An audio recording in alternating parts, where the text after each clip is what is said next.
Hola, muy buenos días mis queridos amados hermanos. Hoy desde el aposento alto de la Fundación Acto de Paz les deseamos un maravilloso y espectacular día. Deseando como todos los días que Dios nos bendiga, que ensanche su territorio en influencia y liderazgo, que su mano poderosa esté sobre nuestra vida para dar dirección, protección, salud, consuelo, paz, prosperidad, propósito, amor. Que conozcamos la voluntad de Dios en toda inteligencia y sabiduría espiritual. Que tengamos un corazón conforme al corazón de Dios y que Dios mismo nos libre del mal, para que nada malo nos pase, para que nada malo nos toque. Mis amados, hemos hablado y estamos en este tiempo hablando de evangelismo mundial y nos sugirieron hablar de varios temas bien especiales, y en eso, pues para hablar de evangelismo, ayer hablábamos de la gran comisión y hablábamos del poder del Espíritu Santo y hablábamos de cómo hemos sido o nos ha sido otorgado el poder para ir a ser discípulos. Eso está en Mateo 28 del 19 al 20. Y hoy quiero referir algo bien especial, leerte cómo era la vida de los primeros cristianos, porque es muy importante saber que ese poder que Dios nos ha dado por medio de su Espíritu Santo, que llegó a todos nosotros en Hechos capítulo 1 versículo 8, tú lo puedes ver, la promesa, y puedes ver cómo en el capítulo 2 hubo el Pentecostés y se derramó el Espíritu Santo. Entonces, pero ¿cómo vivían ellos? Y dice que los cuales se mantenían fieles a las enseñanzas de los apóstoles, en un mutuo compañerismo en el partimiento del pan y en las oraciones. Y al ver que muchas maravillas y señales se hacían por los apóstoles, todos se llenaban de temor. Y todos los que habían creído se mantenían unidos y lo compartían todo. Vendían sus propiedades y posesiones y todo lo compartían entre todos según la necesidad de cada uno. Todos los días se reunían en el templo y partían el pan en las casas y comían juntos con alegría y sencillez de corazón, mientras alababan a Dios y brindaban ayuda a todo el pueblo, y cada día el Señor añadía a la iglesia los que habían de ser salvos. Así vivían los primeros discípulos de Cristo, los primeros cristianos, podríamos decir. Todavía no se llamaban cristianos.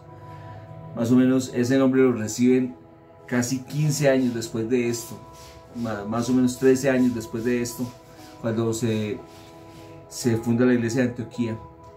Pero la vida de los primeros creyentes, de los primeros seguidores de Jesús, era muy especial, porque primero, en el primer discurso de Pablo, se convierte en 3.000 personas. O sea que aquí habían 3.000 personas juntas, que estaban viviendo y que estaban, pues, digámoslo, se reunían.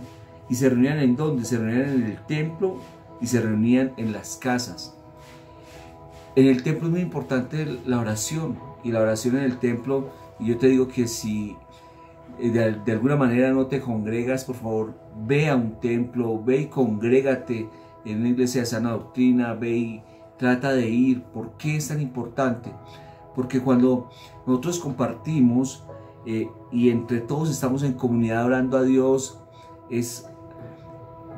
¿cómo te lo describo? Es algo importante para tu vida, es algo impactante para tu espíritu.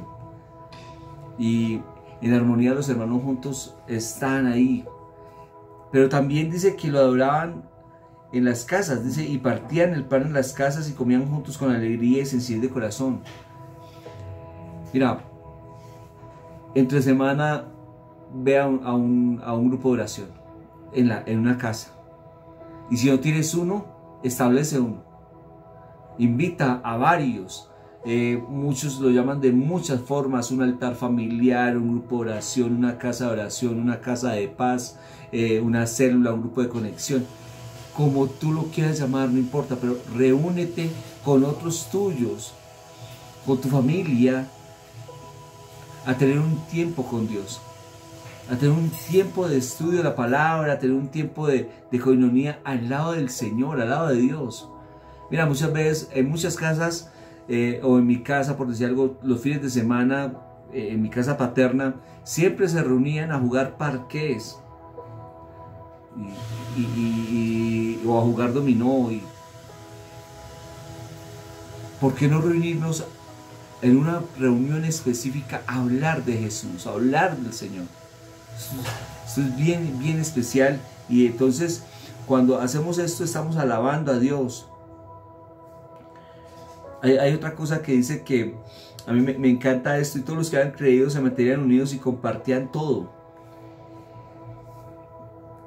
Y vendían, dice aquí, vendían sus propiedades. Y esto es muy importante porque en el contexto, en esa época, recuerden que ellos estaban bajo el dominio romano. Ellos tenían que pagar impuestos.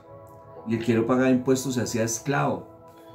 Entonces, ¿qué empezaron a hacer? Aquí empezaron a establecer, y esto viene desde antes, más o menos 200 siglos antes, perdón,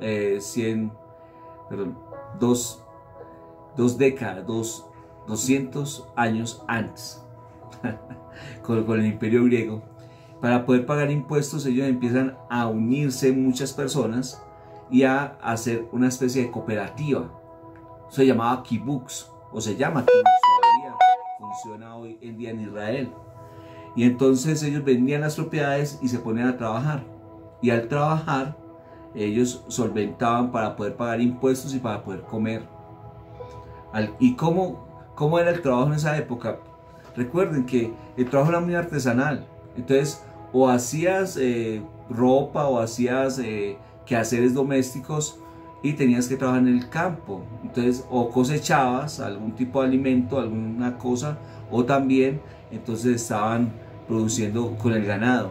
Eso era lo que hacían estas personas. No era que comprar una casa y nos la comíamos todos los 3.000 que éramos ahí y esperemos a ver quién nos regala otra. No, no, no. Le invertían y ponían esto a producir. Fueron las primeras formas de cooperativismo que hubo en el mundo. Eso lo puedes buscar en internet, que es un kibbutz o un kolgox en el término ruso. Pero es lo mismo.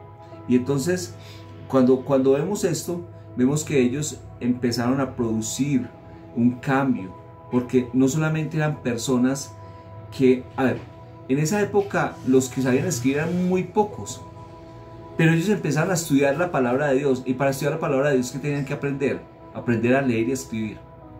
Imagínate en ese entonces, muy sencillo. Hoy en día, las personas que saben de computación y las personas que saben de algoritmos y que saben programar son unos duros.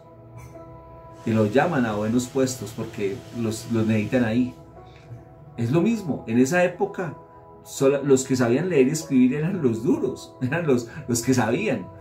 Y imagínate un joven a la edad de, no sé, 20 años, ya sabiendo, ya estaba criando en esta forma, leyendo y escribiendo, pues entonces podía hacer negocios diferentes y podía llegar a puestos de autoridad y a puestos de poder. Esa es la gran transformación. El conocimiento transforma. Y entonces aquí no solamente la vida de los cristianos, muchas personas lo leen y dicen, no, es que ¿cómo así? Vendían todo, entonces yo tengo que vender todo para que otros vivan. Y la verdad es que el hecho de compartir, el hecho de hacer, el hecho de poder generar empresa, de generar empleo, de hacer transformación social. La transformación social no solamente viene por el hecho de la espiritualidad, sino que tiene que seguir también con una reacción de término social, o sea, poder generar cosas alrededor. Mis amados, de esto hablaremos en estos días. Solo quería dejarlos con esto. Los primeros cristianos decían esto, y es en lo que debemos mantenernos fieles: en las enseñanzas de los apóstoles, en el mutuo compañerismo y en el partimiento del pan y en las oraciones. Mis amados, que esto sea para cada uno de nosotros. Y a todos bendiciones, un abrazo, que el Señor los bendiga. Muchas gracias. Feliz día. Chao, chao.